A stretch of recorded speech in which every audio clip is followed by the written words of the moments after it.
What's going on, everybody, and welcome to J Sports Seattle. In this video, I'm going to be talking about the Seahawks. I'm going to be previewing the Giants game that's later on today, about 7 hours from the making of this video. We go into MetLife, and we got to get this dub. Look at this here. The Seahawks will try to remain perfect at MetLife Stadium when they face the Giants on Monday night. We are 5-0 in MetLife, including the Super Bowl, when we play there. So basically, we're trying to keep that streak alive and stay undefeated in MetLife.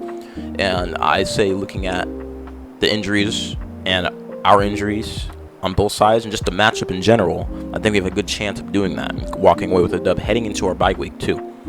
So they've already lost one at home, so it's gonna be a tough game, because I feel like it's gonna be a tough, close game. Both teams are trying to get out of there with a win, especially the Giants. They already got blown out at home 40-0, got embarrassed.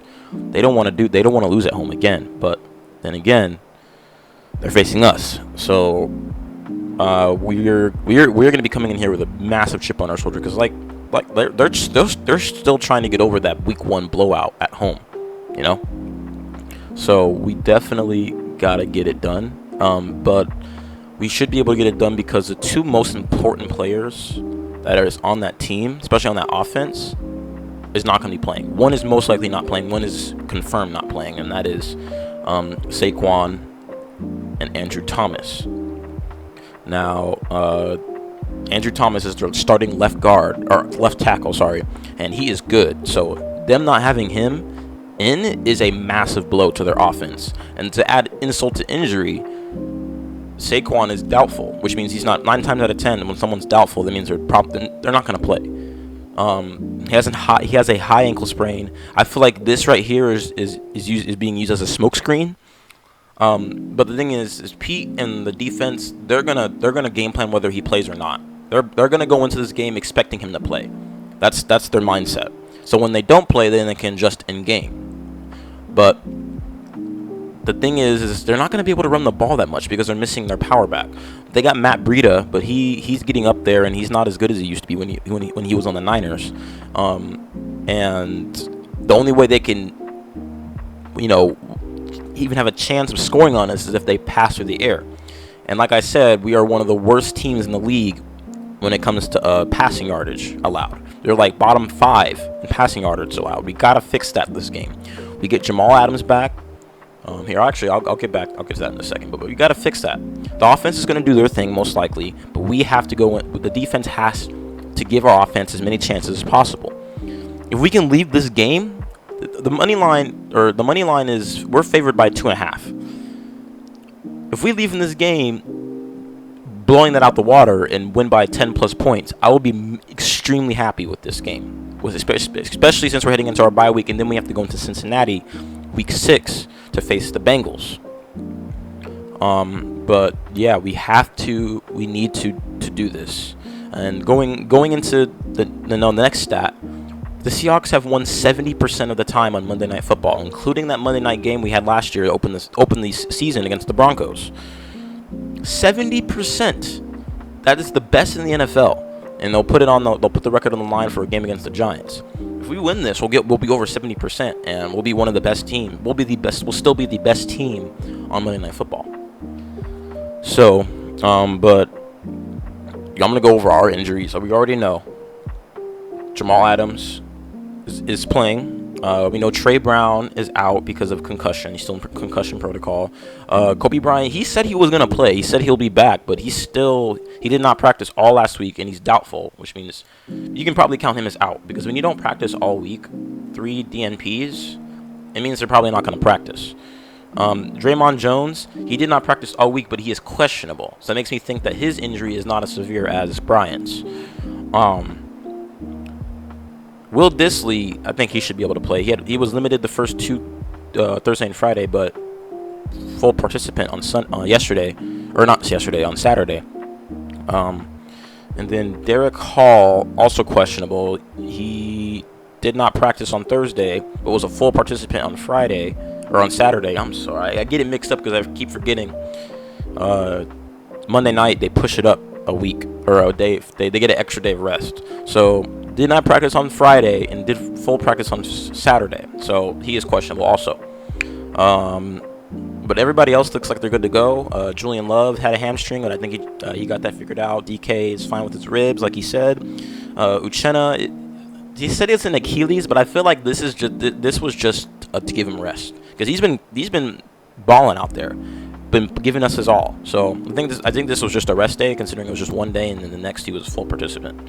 And then Reed, he had that groin strain, but apparently that groin strain is fine now. And then he had a new injury in the quadricep area and did not practice the first day, but then was full practice Friday and Saturday, which makes me think that, like they did with Uchenna, they're just giving Reed a rest day. Darrell Taylor did not practice full practice. First day, did not practice the first day, full practice on both days, both Friday and Saturday. Makes me think it's the same thing as, because notice these 4 people besides Julian Love. Oh no, sorry. Notice how these 4 people, Darrell Taylor, Jaron Reed, Uchenna Nwosu, and DK, they were all didn't practice on Thursday, but practiced in full capacity in the days following, which makes me think that they were just resting vets. They just didn't want to make it seem like it, which could also be a smokescreen for us, making the other team think that we're going to be down a lot of people, but in reality they're okay and we're just giving them rest days. So, hey, like I said, Pete is a mastermind. He is a manipulator. So, but Tariq will be back, full participant on all 3 days, so he is good to go. Like I said, Disley was limited the first 2 days, but on the 3rd day was full participant. And then, like I said, Hall did not. For some reason, there was no designation here. Oh, I think he was fine, and then he got a knee injury. I think he suffered it during the practice, and then didn't practice, and then full participant. So, but yeah, Giants. I guess since I have Giants here, I guess I don't need this up. Yeah, Saquon doubtful. I mean, he was limited all 3 days, and he wasn't even doing team drills. He was doing individual drills, which that's not really a good indicator that he's going to be able to play. These guys should be able to play. They don't have an injury designation. It says unspecified, but I would assume that means they're good to go. I mean, they were limited. Daniel Bellinger, their tight end, was limited the first 2 days. Sorry, and then Friday he was a full participant. And then DJ Davidson, defensive tackle, limited the first 2 days and full participant. And then Azeez Ojulari, this guy is apparently Giants fans are not happy with him because this guy stays hurt. Limited first 2 days, full practice on Saturday, and she should be good to go. And then they will be getting their guard back, who came back, who was on concussion protocol. He will be back, so I guess that will help their O-line a bit. But like I said, them missing Andrew Thomas is going to hurt massively, along with Saquon. So we'll see what happens there. But what we need to do to get away with this dub is we have to get off the field on 3rd down. We need to get off the field on 3rd down. On the Panthers, the Lions game, I thought we were doing better, but the Panthers were still struggling. We need to get off the field on 3rd down. Whatever scheming, if you need to blitz. Sometimes I see us drop back 4 on even a delayed blitz. Put in a delayed blitz. Force the quarterback to move out the pocket to make an uncomfortable throw. Because on these 3rd down, a lot of these 3rd down conversions, the QBs are standing still in the pocket.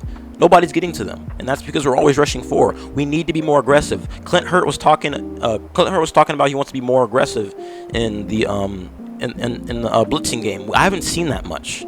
I have not seen that much, and that's probably because Adams has been out, and we have Adams back now, so they can game plan for that. But even without Adams, we still should be able to do it. We have the personnel to blitz a lot. We gotta blitz more. But yeah, getting off the field on 3rd down is crucial in this game. Super crucial in this game. If we cannot get off on 3rd down and allow multiple 3rd down completions, it just wears out the defense.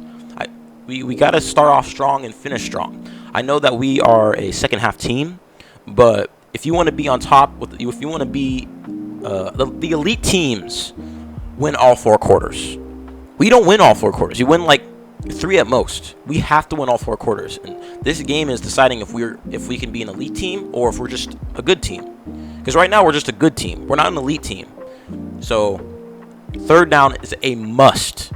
They need to emphasize this. The scheme, whatever they're doing scheming wise, change it. I don't know what they're running on third down, especially on like third and longs. I don't know what they're running because the other team converts a lot of third and longs. That's not good. That is unacceptable. So we need to limit those third and long plays. We need to get to the quarterback, either if you pressure him or force an errant throw, force interceptions. Like look what happened in that Lions game when Uchenna came off the right side and pressured Jared Goff, pick 6. We need more of that. So we'll see what happens there. But the first step is to stop the run game, which we should be able to. We've been one of the best teams in the league at stopping the run these first 3 games, so we should be able to do that. Like I said, the only issue is can we get off the field on third down?